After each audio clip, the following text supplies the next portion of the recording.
ABS বা IBD বা gas.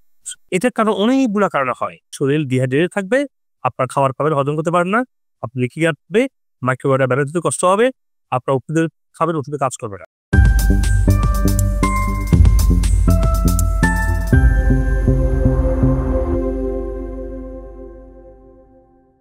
আসসালামু আলাইকুম ওয়া রাহমাতুল্লাহি ওয়া বারাকাতুহু। সুপ্রিয় ভাই বোনেরা, হজম, আইবিএস এবং যেখান থেকে একসময় গিয়ে আইবিডি হয় বা ক্রোন ডিজিজ এবং কোলাইটিস রোগগুলো হয়, তো তার মূলত কারণ হচ্ছে এই গ্যাস্ট্রিক।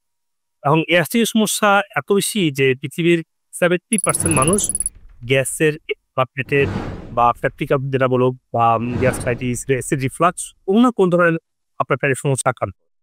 এখন এই পেটের সমস্যাগুলো হওয়ার পরে এটার জন্য সমাধান এমন না যে এটা একটা বড়ি পেটের সমস্যা এই ওষুধটা খাবেন, ব্যাপারটা এরকম না।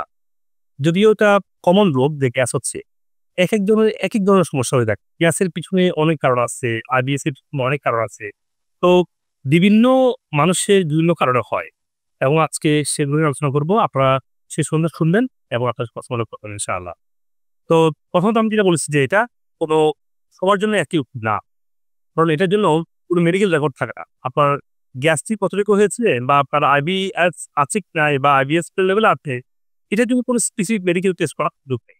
এটার লক্ষণ এবং আপনার কষ্ট, যন্ত্রণা এবং আপনার যে লক্ষণগুলো দেখে আমাদের বুঝতে হয় আপনার এই সমস্যা হচ্ছে। তো সুপ্রিয় ভাইরা, এটার মেইন কারণ যেটা হচ্ছে হজম সমস্যা।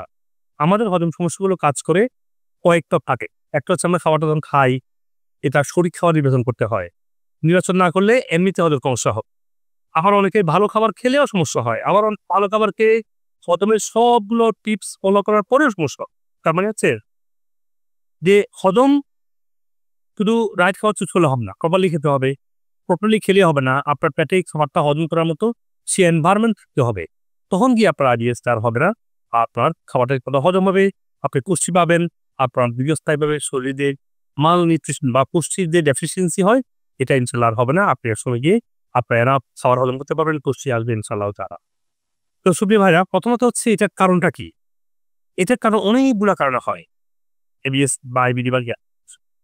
১ নম্বর কারণ হচ্ছে, যদি আপনাকে আইবিএস বলি, সেটা হচ্ছে ফুড সেনসিটিভিটি। মানে আমাদের পেটে কোনো খাবার সয়ে না। কারো ধরেন যে টক খাবার সয় না, কারো ঝাল সয় না, কারো গ্লুটিন সয় না, কারো মানে রেড মিট সয় না, কারো হয়তোবা মানে ভাত খেলেও সয় না, রুটি হইলে সয় না। ডিপেন্ড করে আপনি কার কথা বলছেন, ডিউলম ভেরি করে, তাই না? আবার কিছু মানুষের খাবার খেলে অ্যালার্জি শুরু হয়। কিছু মানুষ খাবার খেলে পেট ব্লোটিং শুরু হয়। কিছু মানুষের খাবার খাওয়ার পরে আপনার পাতলা পায়খানা হয়ে যায়। বেশি অনেক ধরনের সমস্যা এখানে হয়ে যায়। কোন সময় এমন অবস্থা হয় যে আপনার ভেরি মানে অ্যাটাক মানে প্যানিক অ্যাটাক অথবা আপনাকে এমন অ্যালার্জি রিঅ্যাকশন আপনাদের হসপিটালে যেতে হতে পারে। এই ধরনের সমস্যা থেকেও আস্তে, আস্তে আইবিএস টা শুরু হয় এবং দীর্ঘস্থায়ী আপনার পাতলা পায়খানা, পায়খানার সমস্যা এবং আইবিডি দিকে চলে যায়। এবং ২ নম্বর কারণ যেটি সেটা হচ্ছে যে আমাদের পেটে কারো ইনফেকশন থাকে। এখন ইনফেকশন গুলো হয়তো অনেকে আমি শুনি পেশেন্টের কাছ থেকে যে, "ও এর তো আমার তো ইনফেকশন কিছু পাওয়া যায়। আমার তো কোনো ক্যান্ডিডিয়াসিস নাই, এইচ পাইলোরি নাই, আমার কোনো প্যারাসাইট নাই।" তো ইনফেকশন বেশিরভাগ ক্ষেত্রে ডায়াগনোজ করা হয় না। কারণ কি? কারণ হচ্ছে ইনফেকশন ভাইরাস, ব্যাকটেরিয়া যখন আমাদের শরীরের টিস্যুর ভিতরে চলে যায়, এটা ব্লাডে আর থাকে না। তখন টেস্ট করে আর পাওয়া যায় না।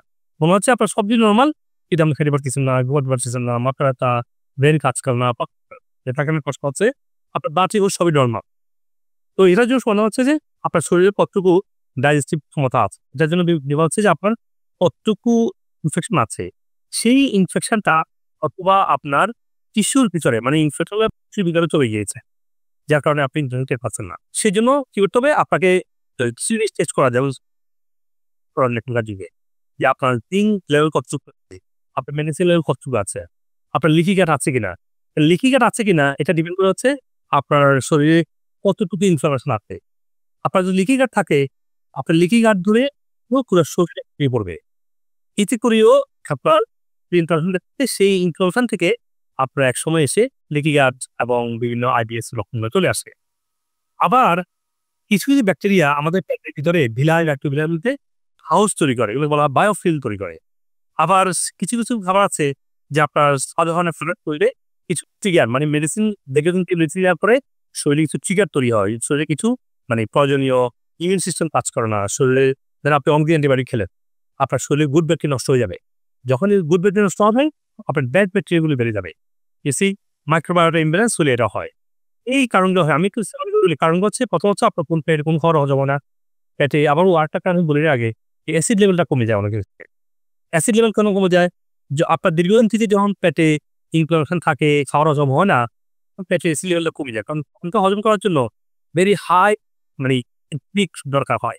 হাই স্পিড মানে লো পিএইচ মানে লো পিএইচ দরকার হয়। এই লো পিএইচ অনেকে ধরে রাখতে পারে না। পেটটা যখন অ্যালকালাইন হয় আপনার অনেক প্রোটিন হজম করতে পারে না। ইসি আপনারা বুঝতে পারছেন যে প্রোটিন হজম না করাটা একটা বড় কারণ হচ্ছে পেটে অ্যাসিড লেভেল কমে। যেটা আগে ছিলাম মিনারেল ইমব্যালেন্স হয় স্পেশালি জিঙ্ক এবং ম্যাগনেসিয়াম। এই জন্য আমাদের দেখবেন যাদের আইবিএস হয়, আমি দেখা গিয়েছিলাম একটা পেশেন্ট বললো যে আইবিএস হওয়ার কারণে তার man health sexual health man health একবারে শেষ হয়ে গিয়েছিল। সে আইবিএস ভালো হয়েছে, এখন আবার ম্যান হেলথটা ফিরে আসছে।